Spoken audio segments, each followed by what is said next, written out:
Pocketing എന്ന് പറഞ്ഞ concept modern റിലേഷൻഷിപ്സിൽ ഒത്തിരി കോമൺ ആണ്. പോക്കറ്റ് എന്ന് പറയുന്നത് എൻ്റെ കയ്യിലൊരു സാധനമുണ്ട്, പക്ഷെ ഞാൻ ആരെയും കാണിക്കാതെ എൻ്റെ പോക്കറ്റിൽ ഇട്ടേക്കുക.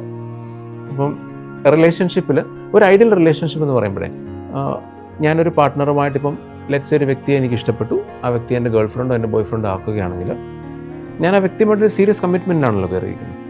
അപ്പോൾ ആ വ്യക്തി എൻ്റെ ഫ്രണ്ട്സിനെ കാണിക്കുകയും എൻ്റെ ഫാമിലിയിലേക്ക് പരിചയപ്പെടുത്തുകയും എൻ്റെ സോഷ്യൽ സർക്കിൾസിലെല്ലാം ഇന്ന വ്യക്തി എൻ്റെ റിലേഷൻഷിപ്പാണ് കാണിക്കുകയും ചെയ്യുക എന്നുള്ളതാണ് നോർമലി ചെയ്യുക. എന്നാൽ ചിലരത് ചെയ്യില്ല. അവർ ശരിക്കും പറഞ്ഞ പാർട്ട്ണറിനെ പോക്കറ്റിലിട്ട് നടക്കുകയാണ്. ഇങ്ങനൊരു വ്യക്തി എൻ്റെ ലൈഫിലുണ്ടെന്ന് ഇൻഫാക്റ്റ് ആരോടും പറയുന്നില്ലെന്ന് മാത്രമല്ല, ഇവരുടെ ലൈഫിലേക്ക് ആ വ്യക്തിയെ കൊണ്ടുവരികയുമില്ല. ഇവരുടെ സോഷ്യൽ സർക്കിൾസിൽ ആ വ്യക്തി ഉണ്ടാവില്ല. ഇവരുടെ ഫ്രണ്ട്സിൻ്റെ അടുത്തോ ഫാമിലിയുടെ അടുത്തോ ഒന്നും അങ്ങനെ ഒരു റിലേഷൻഷിപ്പിനെ കുറിച്ച് പറയില്ലെന്ന് മാത്രമല്ല, ഇന്ന വ്യക്തി ആരെന്ന് ചോദിച്ചാൽ അതെൻ്റെ ആരുമല്ലെന്ന് തന്നെ പറഞ്ഞോളൂ. അപ്പം ഇതിനെ നമ്മൾ പോക്കറ്റിംഗ് എന്ന് പറയും. അപ്പം ഇവിടെ നമ്മളെപ്പോഴും ശ്രദ്ധിക്കേണ്ട ഒരു കാര്യം, എന്തുകൊണ്ട് ആൾക്കാർ ഇത് ചെയ്യുന്നു എന്ന് പറയുന്നത്, ഒന്നുകിൽ നമ്മളുമായിട്ടുള്ളൊരു റിലേഷൻഷിപ്പ് ചിലപ്പോൾ അവരൊരു ജെന്യുവൻ രീതിയിലായിരിക്കത്തില്ല അത് കൊണ്ടുപോകുന്നത്. അപ്പം നമ്മൾ ഒരു സൈഡിൽ അത് വെച്ചിരിക്കുകയാണ്. അപ്പം നമ്മൾ ഇങ്ങനൊരു കേസ് നമ്മുടെ റിലേഷൻഷിപ്പിൽ ആൾക്കാർ നമ്മളെ പോക്കറ്റ് ചെയ്യുന്നുണ്ടെന്ന് നമുക്ക് മനസ്സിലാവുകയാണെങ്കിൽ നമ്മൾ ആദ്യം ചെയ്യേണ്ടത് അവരോട് ഇത് ചോദിക്കുക എന്നുള്ളതാണ്.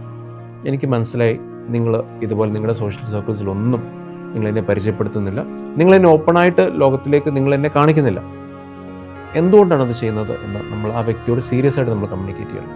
ഒരു കൺവിൻസിങ് ഉത്തരം അവിടെ തരുന്നില്ല എങ്കിൽ നമ്മൾ ഡെഫിനറ്റ്ലി ആ കേസിലൊരു ഡിസിഷൻ നമ്മൾ എടുക്കേണ്ടതാണ്.